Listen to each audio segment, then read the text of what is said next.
কেন জিনকে জিন বলা হয়? হযরত ইবনে আকিল হাম্বালি রাদিয়াল্লাহু তাআলা বলেছেন, জিনকে জিন বলা হয় কারণ তারা লুকিয়ে থাকে ও চোখের আড়ালে থাকে বলে। জিন কি শয়তান? আল্লামা ইবনে আকিল বলেছেন, শয়তানরা হচ্ছে এক ধরনের জিন যারা আল্লাহর অবাধ্য এবং এরা অভিশপ্ত ইবলিসের বংশধর। মারাদাহ কাদের বলে? মারাদাহ সম্পর্কে আল্লামা ইবনে আকিল অভিমত প্রকাশ করে বলেছেন, জিন জাতির মধ্যে মারাদাহ বলা হয় সেই সব জিনকে যারা খুবই অবাধ্য ও চূড়ান্ত পর্যায়ে পথভ্রষ্ট। জিন জাতি কয় শ্রেণী? হাফিজ ইবনে আব্দুল বার বলেছেন, ভাষাতত্ত্ববিদদের মতে জিনদের কয়েকটি শ্রেণী রয়েছে, যেমন ১. জিন অর্থাৎ সাধারণ জিন। ২. আমির, যারা মানুষের সাথে সাথে থাকে। ৩. আরওয়াহ, যারা সামনে আসে।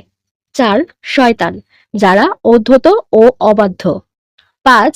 ইফরিত, যারা শয়তানের চেয়েও বিপজ্জনক।